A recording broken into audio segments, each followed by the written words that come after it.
মাছের লেজ দেখেই আঁচ করা যায় এই ঘোলা পানিতে রয়েছে দানবাকৃতির বিশাল বিশাল মাছ।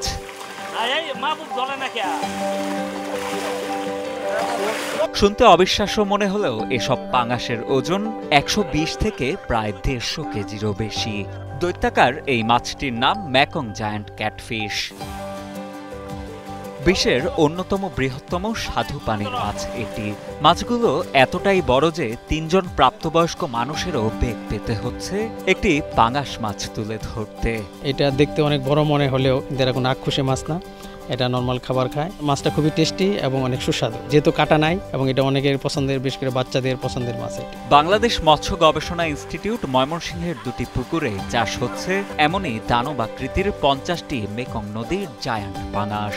মূলত মাছটির প্রজনন সক্ষমতা ও পারিপার্শ্বিক বিষয়গুলো নিয়ে গবেষণার লক্ষ্যেই মাছগুলো চাষ করা হচ্ছে বলে জানান বাংলাদেশ মৎস্য গবেষণা ইনস্টিটিউট স্বাদুপানি কেন্দ্রের ঊর্ধ্বতন বৈজ্ঞানিক কর্মকর্তা ডক্টর মোহাম্মদ আসফউদ্দৌলা। আমাদের মাছটির বয়স এখন প্রায় ১৬ বছর, ১২০ থেকে ১৮০ কেজি পর্যন্ত ওজন রেকর্ড করা হয়েছে অদ্যবধি। আমাদের মাছের যদি সার্থকভাবে পেটে ডিম আসে তা আমরা এটা প্রজনন করতে সক্ষম হয়। বিশেষ এই মাছটি দৈর্ঘ্যে ৩ মিটার এবং ওজনে ৩৫০ কেজি পর্যন্ত হতে পারে। এ জাতীয় পাঙাশের থুতনি গোলাকার, মাথা তুলনামূলক বড় আকৃতির হয়ে থাকে। এর দেহের রং রূপালী ধূসর এবং পেটের দিকে ফ্যাকাশে সাদা। অন্যান্য মাছের তুলনায় এই মাছটির একটি ভিন্নতা হলো এর চোয়াল ও ভোমর দাঁত নেই। প্রায় ২০০ কেজি ওজনের এই মাছটি আসলে আমার মনে হয় যে এটা খুব অ্যাট্রাকটিভ হবে।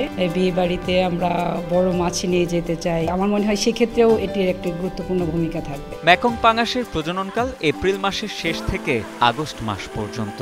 প্রজননকালে একটি পরিপক্ক মা মাছ থেকে প্রায় ৬০ লাখ থেকে ১ কোটি পর্যন্ত ডিম পাওয়া যায়। বিশাল আকারের এই মাছের ডিম রুই জাতীয় মাছের ডিমের চেয়ে আকারে ছোট হয়ে থাকে। মিঠা পানিতে দ্রুত বর্ধনশীল এই মাছ বছরে ৯ থেকে ১২ কেজি পর্যন্ত বৃদ্ধি পায়। ১৬ থেকে ১৮ এবং ২০ বছরের মধ্যে প্রজনন করতে তারা পরিপক্কতা আসে। এটা ৫০ বছর পর্যন্ত এটা তার জীবনকাল পর্যন্ত থাকে।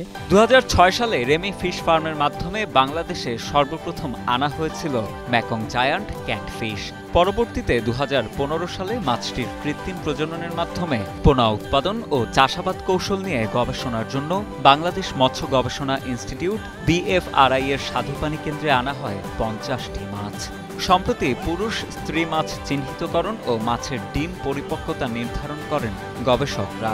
বিশালাকার এই মাছের কৃত্রিম প্রজননের মাধ্যমে মাছটির পোনা উৎপাদন সম্ভব হলে চাষি পর্যায়ে আর্থিক সচ্ছলতার পাশাপাশি দেশে আমিষের চাহিদা পূরণ সম্ভব হবে বলে মনে করেন বাংলাদেশ মৎস্য গবেষণা ইনস্টিটিউটের মহাপরিচালক ডক্টর মোহাম্মদ জুলফিকার আলী।